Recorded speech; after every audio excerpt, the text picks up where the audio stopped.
सवेरे का समय था। 12 घंटों रात्रि के निरंतर संग्राम के बाद प्रकाश ने अंधकार पर विजय प्राप्त की थी। बाग के फूल आनंद में मग्न होकर झूम रहे थे और पक्षीगण मधुर संगीत में मस्त थे। वृक्षों की शाखाएं सुगंधित पवन से खेल रही थी और पत्ते हर्ष से तालियां बजा रहे थे। प्रकाश के राज्य में सर्वत्र आनंद की वर्षा हो रही थी। भोर की स्वर्णिम बेला में साधुओं की एक मंडली आगरा नगर में पधारी। वे ईश्वर भक्ति और हरिभजन में तल्लीन होकर संसार का परित्याग कर चुके थे। जो संसार में आके इस संसार का त्याग कर चुके थे, उन्हें सुर ताल की भला क्या परवाह थी। कोई सुर ऊपर चढ़ता तो कोई गुनगुनाता था। वे अपने राग में मग्न थे कि अचानक सिपाहियों ने उन्हें आ घेरा। इससे पहले कि वो कुछ समझ पाते, उन्हें हथकड़ियाँ पहनाकर सिपाही अकबर के दरबार में ले गए। मुगल बादशाह अकबर के प्रसिद्ध गवैये तानसेन ने यह शर्त रखी हुई थी कि जो मनुष्य गायन विद्या में मेरी बराबरी ना कर सके, वे आगरे की सीमा के अंदर ना गाए, और यदि कोई इस नियम को भंग करेगा तो उसे मृत्युदंड का पात्र समझा जाएगा। बेचारे साधु इस बात से अनजान थे, परंतु अज्ञानता भी एक अपराध है। उन्हें आरोपी बनाकर दरबार में पेश किया गया। तानसेन ने गायन विद्या के कुछ प्रश्न किए। साधु उत्तर में एक दूसरे का मुंह ताकने लगे। अकबर के होठ हिले और सब के सब साधु तानसेन की दया पर छोड़ दिए जाने की मांग करने लगे, परंतु उसमें दया का भाव कम था। सबके लिए मृत्युदंड की आज्ञा हुई। केवल एक 10 वर्षीय बालक को छोड़ दिया गया, जो उस साधु मंडली का हिस्सा था। अब यहीं से बैजू बावरा के बदले की कहानी शुरू होती है। आगे कहानी को अंत तक सुनते रहिएगा। अबोध बालक रोते हुए आगरा के बाजार में निकलकर जंगल में जाके अपनी कुटिया में लेटकर तड़पने लगा और दहाड़े मार मार कर रोने लगा। बाबा बाबा, तुम कहाँ चले गए? अब मुझे कौन प्यार करेगा और कौन मुझे भक्ति का मार्ग दिखाएगा? हे भगवान, मेरे बाबा को क्यों छीन लिया और क्यों मुझे इस असार संसार में अनाथ बनाकर छोड़ दिया? अब कौन मेरा पालन पोषण करेगा और घोर संकटों से कौन मेरी रक्षा करेगा? इन्हीं विचारों में डूबा बालक देर तक रोता रहा। बालक का रुदन सुनकर वहाँ से गुजरते महात्मा शंकरानंद कुटिया के अंदर आए और कहने लगे, बैजू बेटा, अशांत मत होना। बैजू घबराकर उठा और महात्मा के चरणों में लिपट गया और रोते हुए बैजू ने कहा, गुरुवर, मेरे साथ अनर्थ हुआ है, मुझ पर वज्रपात हुआ है। शंकरानंद जी बोले, शांति शांति। बैजू रोते हुए बोला, गुरुवर, तानसेन ने मुझे तबाह कर दिया है। उसने मेरे पिता की हत्या कर दी। शंकरानंद जी ने फिर कहा, शांति शांति। बैजू ने महात्मा के चरणों में लिपट कर कहा, गुरुवर, शांति नहीं, अब मेरी प्रतिहिंसा की इच्छा है, प्रतिकार की आकांक्षा है। शंकरानंद जी ने व्याकुल बालक को उठाकर हृदय से लगा लिया और कहा, मैं तुझे वो अचूक शस्त्र देता हूँ जिससे तू अपने पिता की मृत्यु का बदला ले सकेगा। बैजू उछल पड़ा, कहाँ है वो शस्त्र, कहाँ है? गुरुवर, शीघ्रता कीजिए। शंकरानंद जी ने कहा, उसके लिए तुम्हें 10 वर्ष तपस्या करनी होगी। गुस्से में पागल बैजू ने महात्मा से कहा, 10 वर्ष? क्या मैं जीवन भर विपत्तियाँ उठाने, कष्ट सहने, भक्ति और तप करने के लिए ही हूँ? फिर थोड़ा शांत होकर महात्मा से बोला, गुरुवर, मुझे वो शस्त्र चाहिए जिससे प्रतिहिंसा की अग्नि शांत हो सके। क्या 10 वर्ष के बाद मुझे वो मिल पाएगा? शंकरानंद जी बोले, अवश्य मिल पाएगा। बैजू गुरुवर के चरणों में पुनः झुक गया। आप साक्षात ईश्वर है, आपका ये उपकार जीवन भर नहीं भूलूंगा। अब इस घटना को 12 वर्ष बीत गए। जगत में अनेक परिवर्तन हुए। कई बस्तियाँ उजड़ गई, कई बस गई।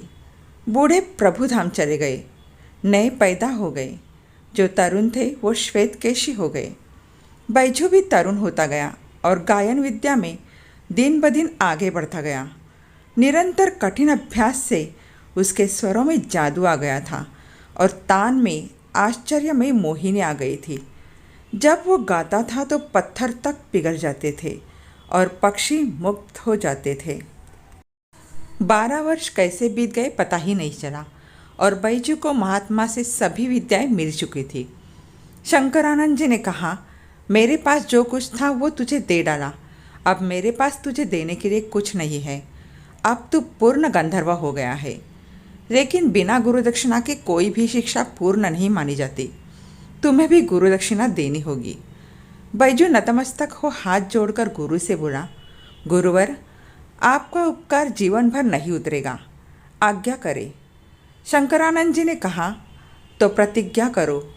बैजू ने बिना सोचे विचारे कह दिया कि प्रतिज्ञा करता हूँ कि। शंकरानंद जी ने वाक्य पूरा किया, इस राग विद्या से किसी को हानि नहीं पहुँचाऊँगा।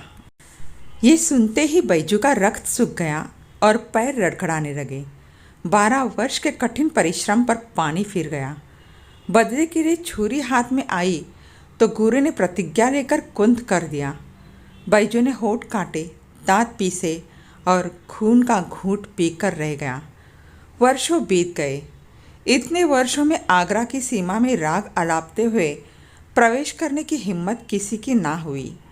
आज एक सुंदर नवयुवक आगरे के बाजार में गाता हुआ जा रहा था। दुकानदारों और राहगीरों ने समझा कि मृत्यु इसके सिर पर मंडरा रही है। उसमें से कुछ ने सोचा कि उसे तानसेन की शर्त की सूचना दे दे, परंतु निकट आते ही बैजू के राग से मुक्त होकर अपने आप को भूल गए।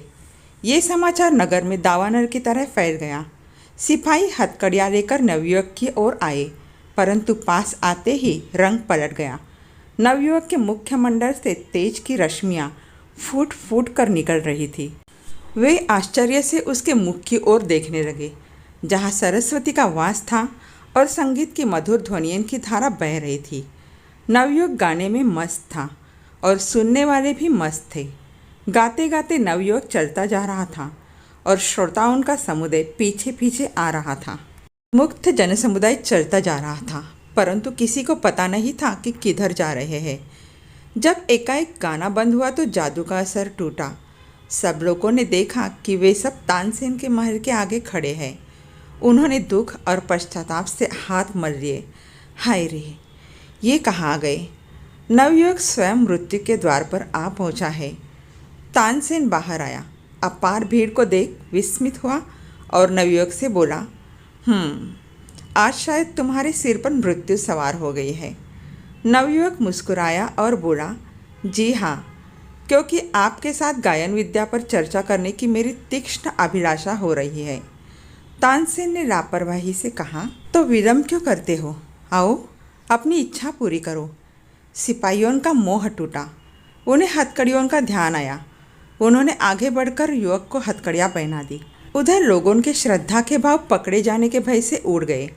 लोग इधर उधर भागने लगे, कोड़े बरसने लगे और लोगों के तितर बितर हो जाने के बाद नवयुवक का दरबार की ओर ले गए। दरबार की ओर से शर्तें सुनाई गई और बताया गया कि कल प्रातःकाल नगर के बाहर वन में तुम दोनों का गायन युद्ध होगा। यदि तुम हार गए तो तुम्हें मृत्युदंड देने का अधिकार तानसेन को होगा, और यदि तुमने उसे पराजित कर दिया तो उसका जीवन तुम्हारे हाथ में होगा। वो नवयुवक कोई और नहीं, बैजू बावरा था। उसने शर्त सहर्ष स्वीकार कर ली थी। इसी दिन के लिए उसने 12 वर्ष तक कठिन तपस्या की थी। रवि की पहली किरण ने आगरा की जनता को नगर के बाहर का मार्ग दिखा दिया। बैजू के प्रार्थना पर सर्वसाधारण को भी उसके जीवन और मृत्यु का कौतुक देखने की इजाज़त दे दी गई थी। बैजू की विद्वत्ता की धाक पूरे राज्य में जम चुकी थी। जो व्यक्ति कभी शाही सवारी या बड़े बड़े त्योहारों पर भी बाहर नहीं निकलते थे, वो भी आज नई नई पगड़ियाँ घोट घोट कर बांध रहे थे। निर्धारित समय पर बादशाह अकबर सिंहासन पर बैठ गए।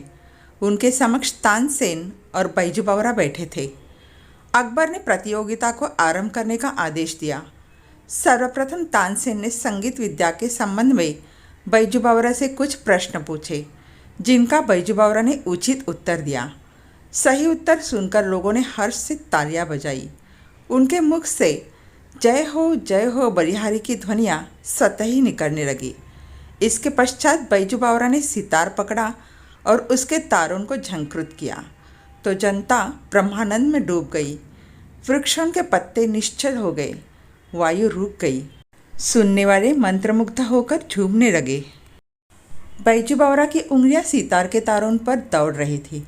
लोगों ने आश्चर्य से देखा कि जंगल से हिरन छलांगे मारते हुए आए और बैजू बावरा के पास खड़े हो गए।